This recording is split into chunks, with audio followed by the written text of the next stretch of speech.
Beginners in the off-road community, I know there are a lot of you out there barely getting started and looking for more information on this hobby. Well, sit back, relax, and enjoy, as today on Dirt Nation Off-Road, we are giving you guys a full in-depth breakdown on how to run off-road trails. Let's get started.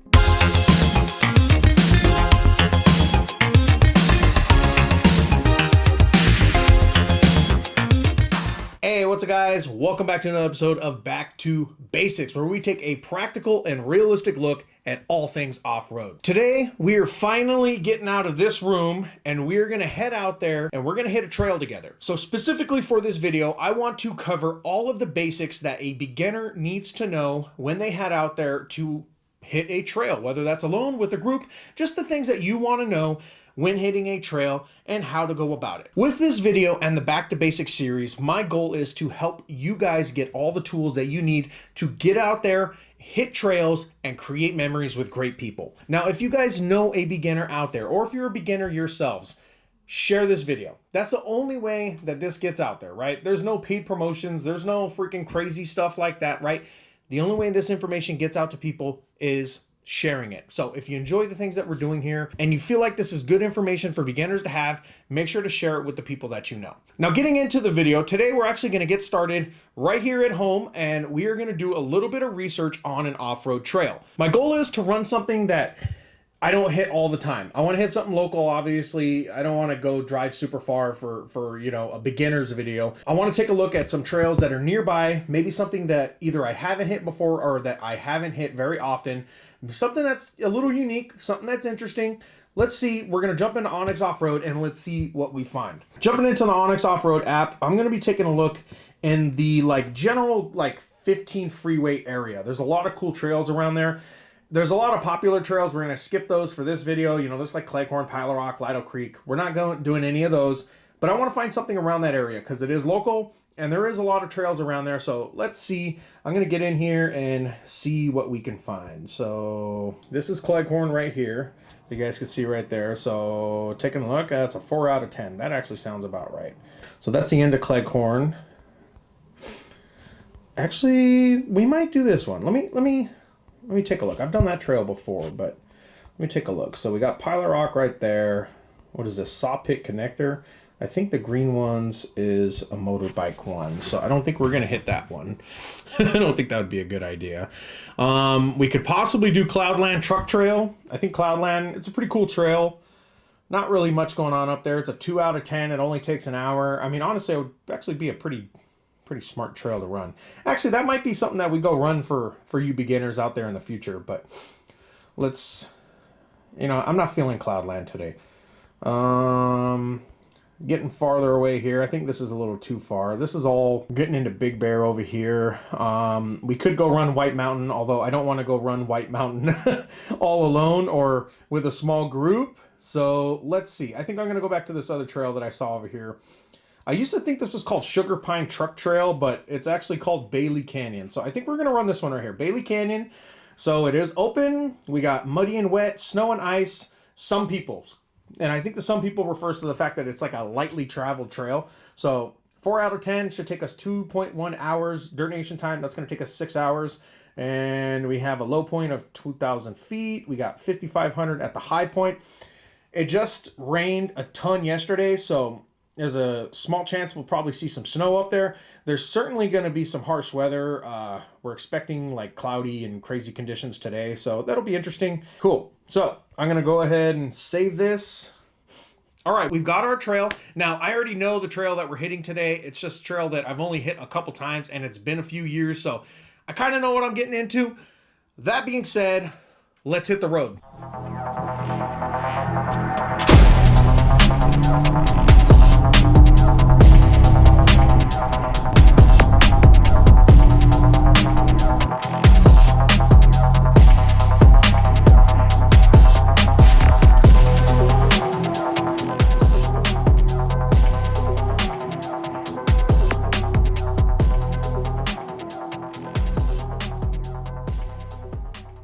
All right, now that we're posted up at the trailhead, let's get started with airing down.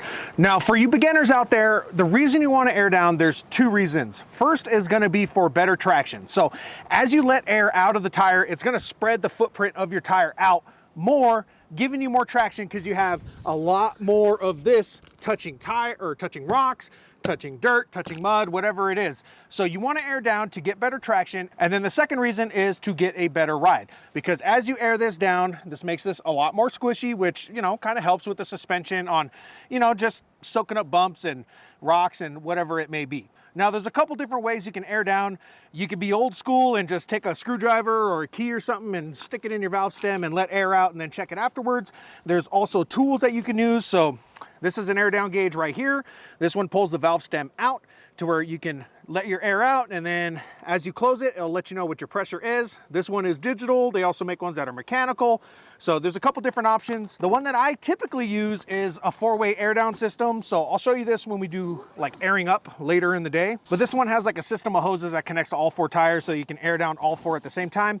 I think it's a little complicated for you beginners out there. Most of you aren't gonna pick something like this up right away. So we're gonna get started with one of these right here. Now, in terms of what pressure you want to run, it's going to vary for whatever vehicle that you drive or the situation that you're in. Generally, 15 to 20 pounds is a good starting point. If you have a full-size vehicle, you're going to want to be above that. Heavier vehicles require a little bit more pressure because you don't want to air them down too much, because then you risk having like a sidewall blowout or a D-bead, you know, a bunch of things that you don't want to happen on the trail. So 15 to 20 PSI. If you're a full size, go a little bit higher than that. If you run beadlocks, or if you're a lighter vehicle, you can go a little bit lower to that. Usually if I'm doing like rock crawling or something that's a little bit serious and on the slow side, I can go down to 8 PSI, 12 PSI and be pretty comfortable with that. So to air down with this, all you're gonna do is you're gonna take your cap off, you're gonna screw this on there, and then once that's screwed on there tight, you have another one that goes in and out. You're gonna unscrew this one, and you'll start hearing the air come out. And now it's letting air out. So you have a little nozzle right here where you can push it in, push it out, and that'll let you know what your pressure's at. So right now I'm at 35.5, so we're gonna let it down a little bit. Every so often I'll just check it right here. So we're at 25. We're gonna go down to 18 for this run. Cool, so at 17.5, I think that's gonna be a comfortable spot. So we're gonna close it up. Make sure that one's tight, and then we can unscrew the whole thing. And there we go. Almost ready to go. Got navigation set up on the iPad, and then making sure that our radios are connected. So I have a hard mounted one on my Tacoma, and then Eric in his XJ is going to be using a handheld radio. So both good options.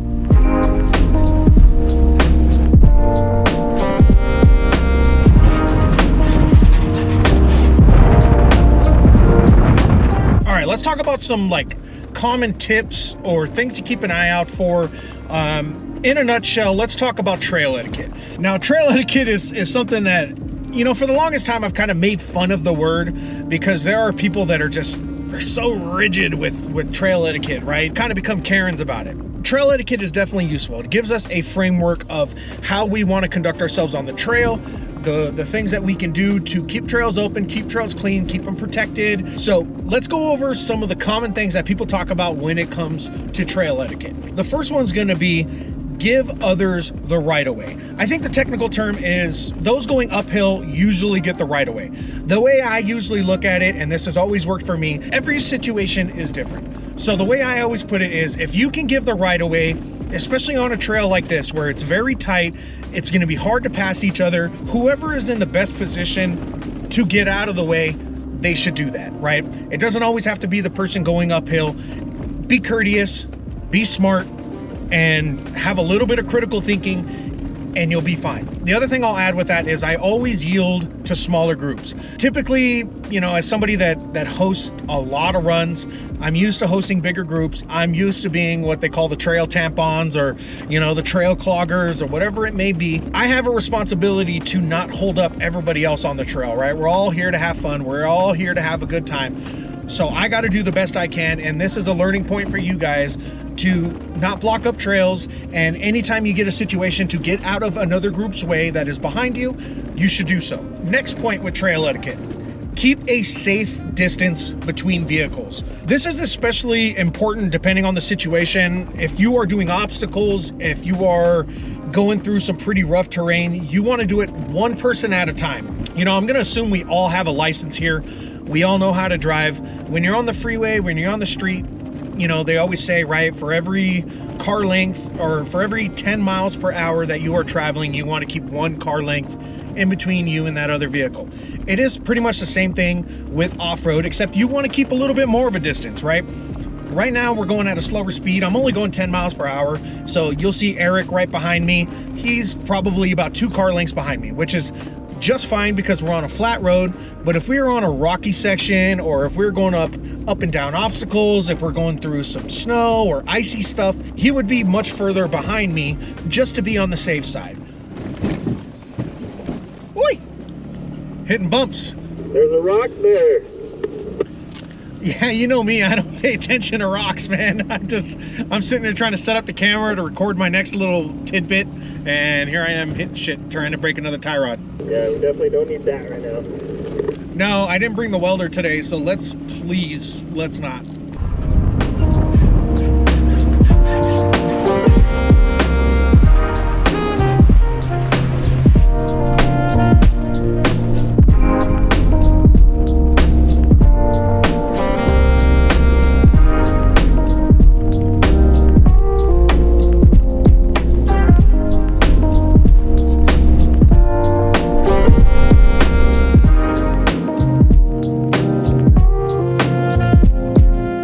Let's talk about our next point. Use an appropriate speed on the trail. Every trail is going to be different, but you want to make sure you aren't going too fast, and in a way you don't want to go too slow, but you definitely don't want to be going too fast. A good example is, so on this trail right now, I'm going about 10-15 miles an hour. I might pick it up to 20 miles an hour, even 20 might be pushing it. Right now I'm driving on a ridge. It's a fairly tight trail. There's a big drop off on one side, and it is extremely foggy right now. So this isn't the type of trail where you want to be going 40 miles an hour. Although it's a flat dirt road, I have long travel suspension, I could absolutely go fast. You don't want to do that because this isn't an appropriate speed to go on this trail. If you're out in the desert on a power line road, going 50-60 miles an hour is very common. And it's a thing that in those situations, you got to do it, or you don't have to do it, but you expect people to go that fast. It's more appropriate to go that fast, and you know, usually in those situations you're a little bit more alerted towards potential oncoming traffic or crossover traffic or whatever it might be. All right, it's getting thicker. Visibility is getting worse and worse.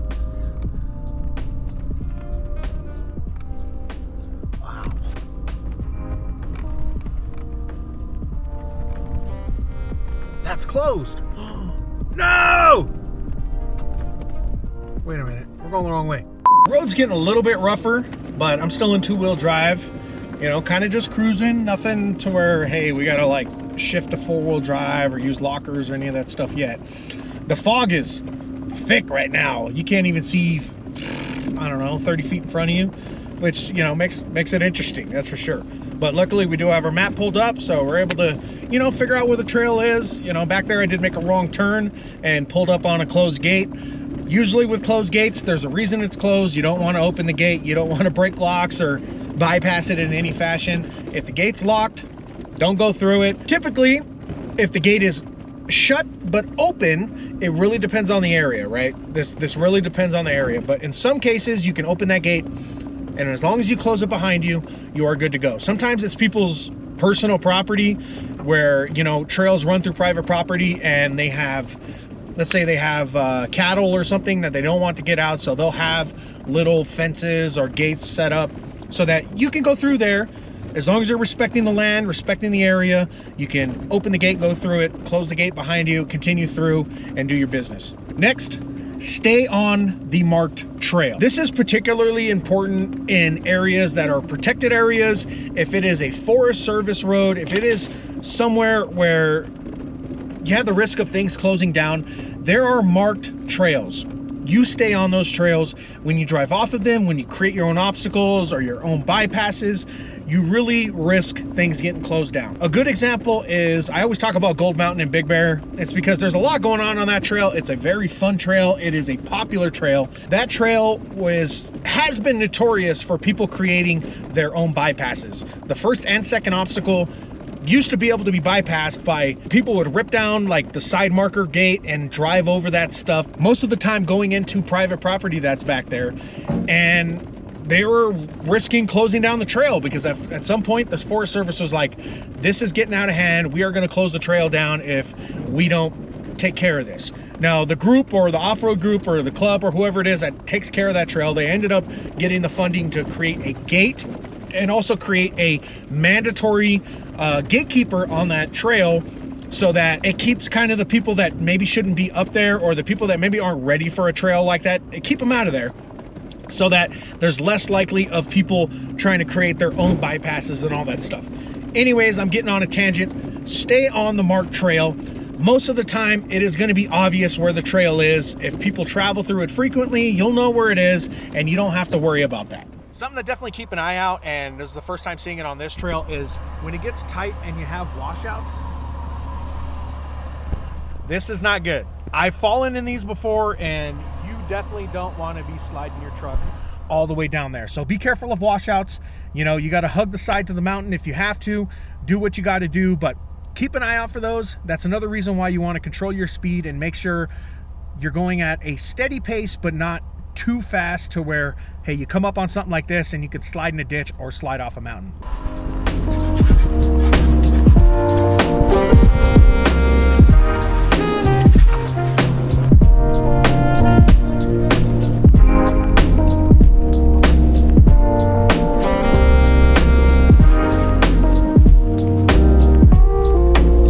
Up next for trail etiquette.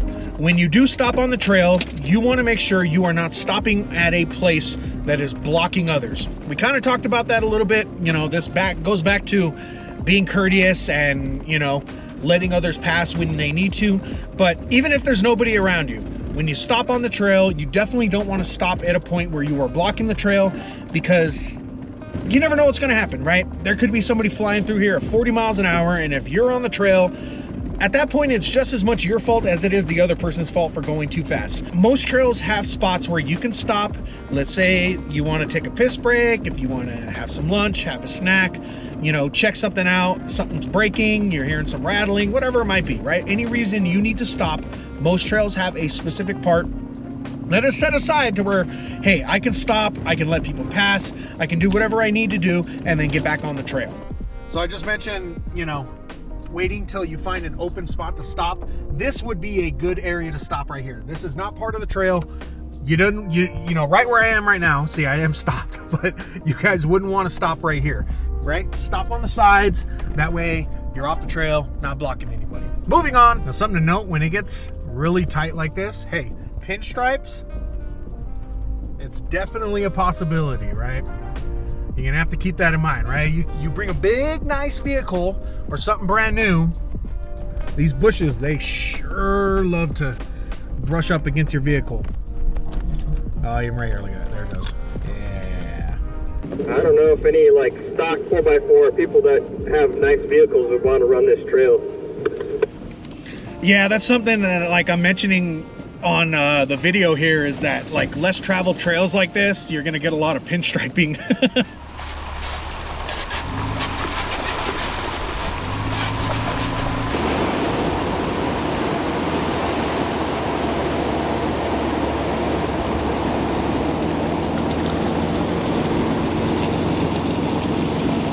Careful though.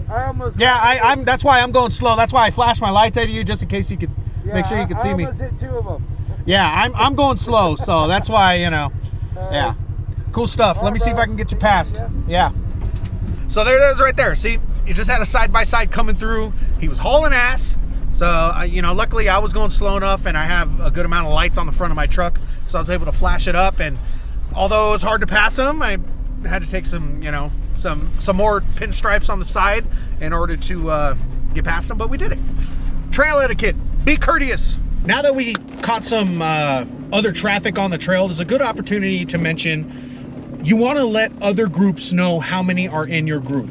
I only have 2 people in my group right now, so it's not as necessary, but it is a very common thing and it is standard practice to just put your hand out the window, letting oncoming traffic know how many are in your vehicle. So if there's 4 behind you, you'll just let out a 4, 3, 2, 1, and if you're the last one, you just hold out a fist.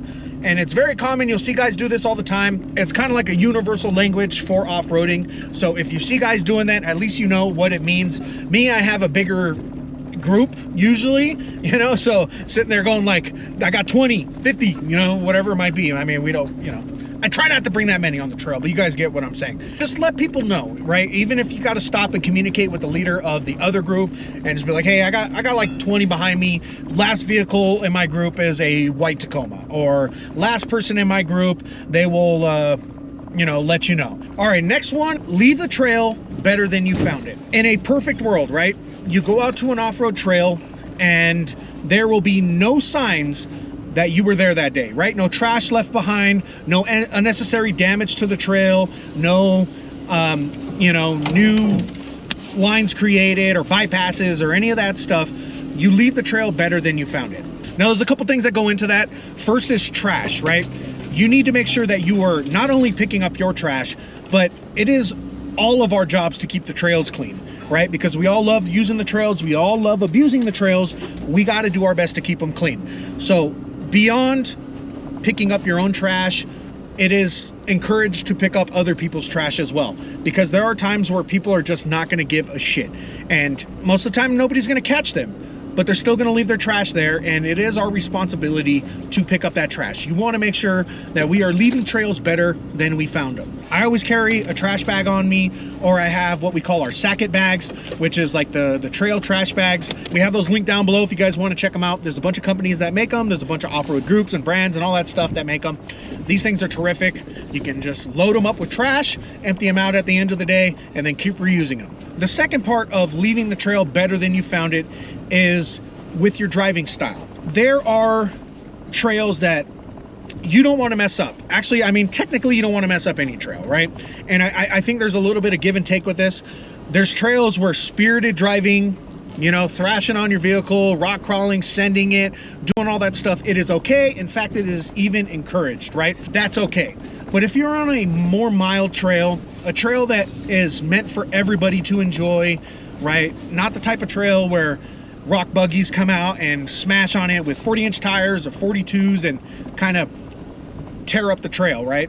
Or side-by-sides come and tear up the trail, because stock side-by-sides can do a lot of damage. You want to keep the trail clean. You want to keep it nice, and you want to keep it accessible for everybody that can do the trail. Know what trail that you're on.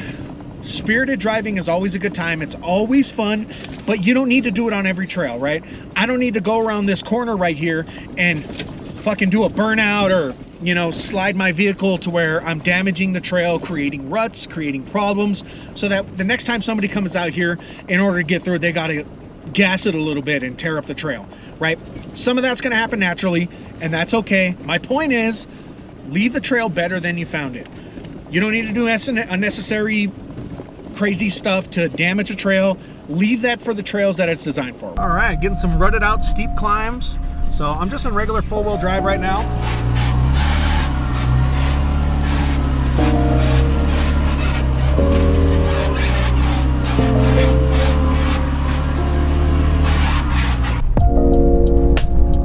Yeah, it's a pretty rough road.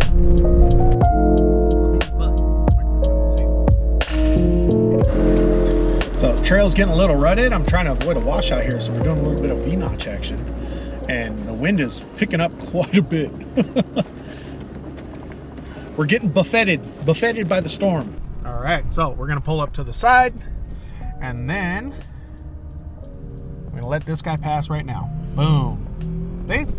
Be courteous. A couple other things to note, and some tips for you guys out there, and I know I'm gonna miss stuff, and this is where I need you veterans out there to help me out a little bit. Throw some comments out there, throw some suggestions out there, so that we can continue teaching, you know, the new guys. Keep your seatbelt on, buckle up, It is super important. It is easily forgotten when it comes to off-roading. You watch enough of my videos, I'm sure you'll see me driving without a seatbelt, because it is a bad habit that people can get. When you're driving at a slow speed on a trail, it's very easy to jump in and out of your vehicle and not put your seatbelt on, you know, especially if you're doing like slow speed rock crawling and stuff that isn't necessarily very difficult, or, you know, where you're going to be at a risk of some kind of rollover, or, you know, some significant damage, or falling off a cliff, or whatever it might be. Just buckle up.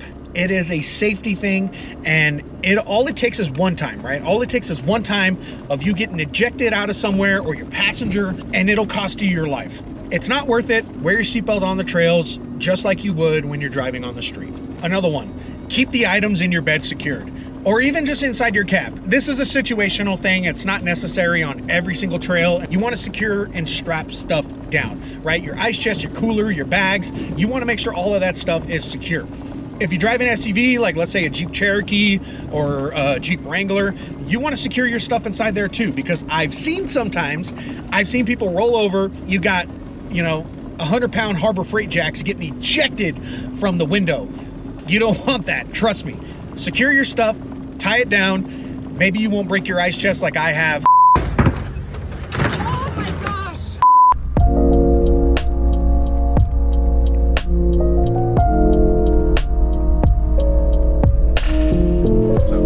All right. We still got a ways to go, but we're through the hairy stuff.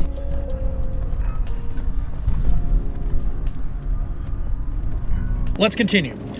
When you're in a group setting, and whether or not you know the group leader or whatever, right, comms is important. We talk about radios. You know, I have one with Eric, you know, and I'm able to communicate with him.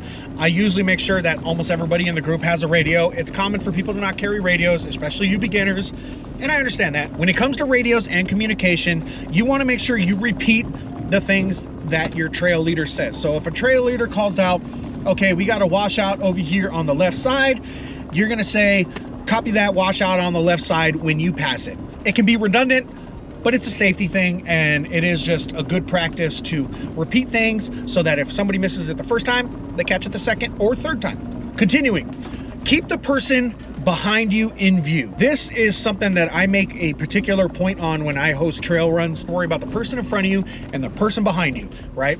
And then at that point, we are all collectively working together.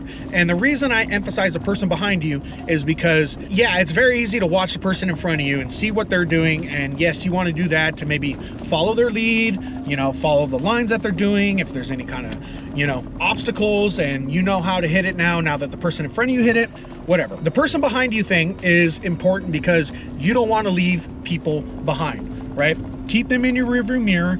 Make sure they're visible, and if they're not, then okay, maybe you got to slow down, or you just call it out on the radio. Hey, you know what? Group's getting a little broken up.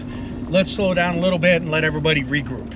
Very good practice to keep everybody together. Make sure the person behind you is in your view, right? I can see Eric behind me, and I've been just making a mental note of that all day long. Now, a second part of that point is holding turns for others, right? If you're paying attention to the person behind you as well as paying attention to the person in front of you, you want to make sure you're holding turns for others. On a trail like this, we're staying on the same trail. There's no like immediate turns or anything that we have to deal with, although there is offshoots, right? But if you're staying on the same trail, you don't have to worry about it. But if you're on a trail to where, okay, you know, at a fork in the road, we got to make a left. When the first person makes a left, he doesn't want to take off super fast so that the second person doesn't see him make that left. And then the last thing I have on my list, something I kind of already talked about, is like keep an eye out for trail signs, mile markers. You know, particular trails will have mile markers, so will be like 1.1, 1.2, 1.3, whatever. This is important for a few different reasons. If there's hazards on the trail and it's right next to a mile marker, you can call it out. If you're in an emergency situation and you got to call somebody on your radio, or you got to call them on your cell phone, like, hey, I'm on a Pile of Rock truck trail and I'm at mile marker 36.2, right? That lets emergency services know where you are. So keep an eye out for mile markers. Know that there is signs posted all over the place with marked trails that are going to help guide you or just be necessary information for particular situations that you may have to come across. Also, you might see signs that say, hey, washout, hazard ahead, right, left turn, trail closed, whatever it might be, right? There's going to be signs all over the place, and you got to pay attention to those things just to keep yourself ready for whatever's to come.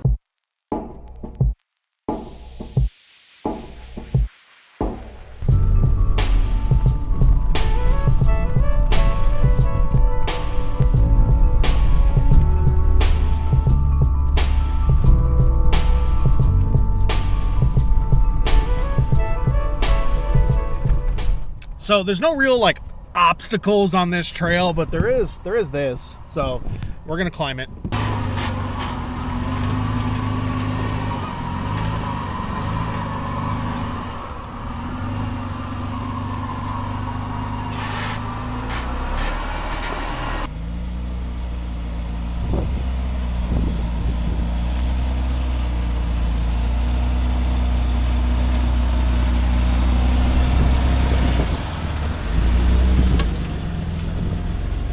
So a note for you beginners out there, there's a couple different ways you can attack this, right? You can come up right here. If you're skinny enough to fit in right there, right? You just crawl up right there and you're good to go.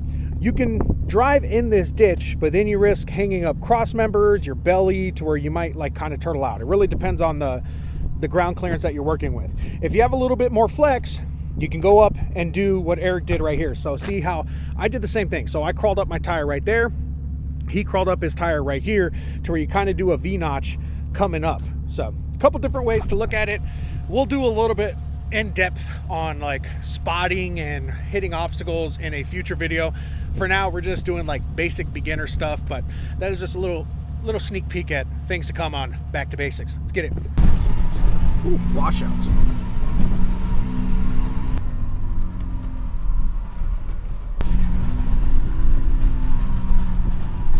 All right, so we're all done on the trail. We made sure to park off the trail. As I previously mentioned, right, you don't want to block the trail. You don't want to get in people's ways, right? So we're gonna park off the trail and then we're gonna wrap up from here. Now, something that's a general good practice for any trail run, right? Regardless if it's a chill trail, something that's not very hard, or a hard lines rock crawling run. Just go over your suspension real quick, do a quick walk around, check things out. Make sure there's nothing that feels off or that might be a problem. Sometimes things shake loose. It's very common for stuff to happen. Just check it out real quick. Just do a quick rundown on suspension. Check it all out. Okay.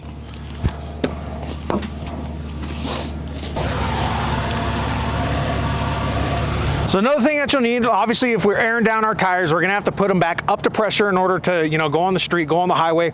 So that's where our air compressor comes in. So there's a ton of different air compressors out there. You can get one that plugs into cigarette lighters. You can get one that runs on its own battery. You can get some that hook up directly to the battery. That's the kind that I'm gonna use today. And then there's also the onboard ones that go with the vehicle at all times. I also have an onboard one, but I only use that for my front locker. I don't use it for airing up. So the air compressor that I use is from Morphlate. This is the one I've been using for the past couple years. We have a review video out on it, and I really like this one. It's a twin air compressor, so it's got two compressors going at the same time. This thing airs things up super fast, doesn't get too hot, and it has been pretty darn reliable so far. So this one's got positive and negative. We'll hook it up directly to the battery. So as I mentioned before, I use a four-way system to air up and air down. So when I air down, I showed you guys how to do it with the, the little air valves and take all your air out that way. I'm gonna show you how to air up with the four-way pump, because I'm not gonna stand at each tire and wait for this. I'm just gonna get them all done at the same time. Although you can use just a single one, right? You hook this up to your tire, and then the other side goes to your air compressor, and you air them up one at a time. So we'll get this sucker hooked up. So that slides right on there. Take the end of the air compressor. That's gonna hook up directly to the four-way. We're gonna have to make sure that's open, and then that'll hook up right there. Let's turn on the air compressor. Bada bing, bada boom. Now when it comes to tire pressure, let's not make it complicated. 35 to 40 is a general good range for most vehicles, because depending on what kind of tire it is and what kind of vehicle you're driving, it's all gonna change. There's gonna be a range. Me, I generally go from 35 to 40 PSI on all my vehicles, and that works for me. All right, we're gonna get this all cleaned up and squared away, and then we are gonna head back to the studio and we'll wrap up this video. Let's get it. And we're back. Now, What an interesting day on the trail. I mentioned that we would probably have some weather, and we definitely had some weather today. Interesting enough, the first time I ran this trail back in like 2021, we had a similar situation. It was supposed to be a bright and sunny day, and it ended up just being like cloudy the whole time and having some fog and some crazy weather. So interesting stuff. Definitely a fun day. And that's going to wrap us up here for this Back to Basics video. Now, I hope you guys enjoyed, and I hope you guys got some useful information out of this video. Now, I always close the Back to Basics videos with a question. Not necessarily going to be a question this time, more of a request. Veterans out there, we covered a lot of information in this video. So for those of you that are skilled off-roaders and you've been doing this a long time like I have, hey, what are some of the things that I missed? What are some of the things that you guys focus on? What are some of the things that what are the tips and tricks that you want to get out there for beginners? Comment below. And beginners, hey, respond to it. Hey, I didn't know about this. And, let's have discussions in the comments below. That's how we grow the community. That's how we all get better. And that's how it's done. But that's going to be it for this Back to Basics video. There's a couple things I want you guys to keep an eye out for. Next time on Back to Basics, we're actually going to be doing our top 5 beginner trails in Southern California. And then we'll have a part 2 to that with some additional trails in the area that you guys are going to want to check out as well. But stay tuned, that video is coming very soon. In addition, make sure you're following us on Instagram because we are going to be launching our first Back to Basics Takeover Clinic. Years ago, we first started the Dirt Nation Takeover Clinic, which is where we get out there with you guys and give you guys hands-on experience. Specifically for you beginners out there, right? If you've never off-roaded before, we get out there with you guys, we get on the trail, and we give you hands-on experience, showing you how to do the basics, right? Airing down, spotting, putting your vehicle in four-wheel drive, showing you some of the features of your vehicle, and then getting out there, hitting obstacles, and just really showing you some of the things that you can do to kind of challenge yourself a little bit and get comfortable with your vehicle and its capabilities. Follow us on Instagram because we're going to have that posted up very soon. But other than that, we are all done here. I got 2 things for you guys to check out, right? First thing is merch store. I always pimp out the merch store, so check it out. We got a ton of great merch options. And then the second one is Patreon, where you get exclusive access to all things Dirt Nation. But that's going to be it for this video. Thank you guys so much. We'll see you again next time.